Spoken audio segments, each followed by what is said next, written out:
முதலமைச்சருடைய வெளிநாட்டு பயணம் அது ஒரு வேலை வாய்ப்பு தொழிலை கொண்டு வரக்கூடிய பயணமாக கிடையாது. ஆக வெற்று அரசாக விளம்பர அரசாக இருக்கக்கூடிய இந்த அரசுக்கு மக்கள் பாடம் போட்ட வேண்டும். இஸ்லாமிய சமுதாயத்துடைய வாக்குகளை வாங்கினார்கள், கிறிஸ்துவ சமுதாயத்துடைய வாக்குகளை வாங்கினார்கள்.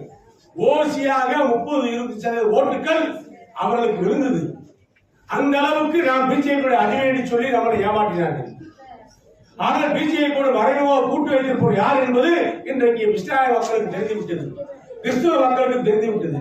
அதிமுகவை பொறுத்தமட்டில், புரட்சி தலைவரை பொறுத்தமட்டில், புரட்சி தலைவர் அம்மாவை பொறுத்தமட்டில் மத்தியிலே வலுவான அரசு வரட்டும், ஆனால் மாநிலத்திலே சுயமான அரசு இருக்க வேண்டும். எங்களுடைய உரிமையை நாங்கள் எந்த காலத்தில் விட்டு தர மாட்டோம் என்று சொல்லக்கூடிய தலைவர் தான் புரட்சி தலைவர் விஜயார், புரட்சி தலைவர் அம்மா, இன்றைக்கு அண்ணன் எடப்பாடியார். யாருக்காக பின்னாக மாட்டார்கள், எவருக்காக பின்னாக மாட்டார்கள். அதிமுக தலைமையிலே எடப்பாடியார் சொன்னார், அதிமுக தலைமையிலே மிகப்பெரிய பிரமாண்டமான கூட்டணி கூட்டணி அமையும் என்று சொன்னார். அதற்குரிய அதற்குரிய கதவுகள், அதற்குரிய சூழ்நிலைகள் நேற்றிலிருந்து வந்து கொண்டிருக்கிறது. ஆக அதிமுக எடப்பாடியார் போன்ற எளிமையான தலைவரைத்தான் மற்ற தலைவர்கள் விரும்புவார்கள். எடப்பாடியாரை போன்ற எளிமையான தலைவரைத்தான் மற்ற மக்கள் விரும்புவார்கள், தமிழக மக்கள் விரும்புவார்கள். ஒரு விவசாயி நாட ஆள வேண்டும் என்ற கனவு ஐயா பெரியவர் நாராயணசாமி நாயுடைய கனவு. அந்த கனவு இன்றைக்கு நனவாகியது. விவசாயி எடப்பாடியார் அவர்கள் முதலமைச்சராக பதவியேற்றார். ஆக விவசாயத்துறை மட்டுமல்ல, எல்லா துறையும் சிறந்து வழங்கியது, எல்லா துறையும் முன்னேறியது, எல்லோருக்கும் எல்லாம் கிடைத்தது. எப்போதும் முதலமைச்சரை யாரெல்லாம் பார்க்கலாம், எப்போதும் அமைச்சர்களை யாரெல்லாம் பார்க்கலாம், எப்போதும் சட்டமன்ற உறுப்பினர்களை யாரெல்லாம் பார்க்கலாம், குறையை சொல்லலாம், பேசலாம் என்ற நிலை இருந்தது.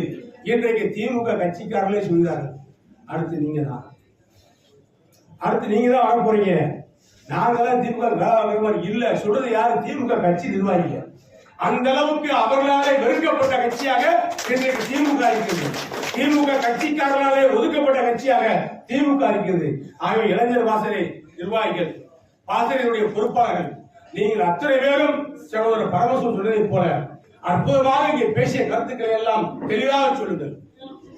நீங்கள் எந்த விதமான பின்புலமும் இல்லாமல், எந்த விதமான சிந்தனையும் இல்லாமல், எந்த விதமான பொருளாதார சிந்தனையும் இல்லாமல், ஏதோ அரசியலுக்கு வந்தோம், நாம் ஒரு ஓட்டை பிரித்தோம் என்ற நிலை இல்லாமல் ஜெயிக்கிற கட்சிக்கு, இந்த நாட்டு மக்களுக்காக உழைக்கின்ற கட்சிக்கு, இந்த நாட்டு மக்களுக்காக உண்மையாக இருக்கின்ற தலைவருக்கு ஓட்டு போட வேண்டும்.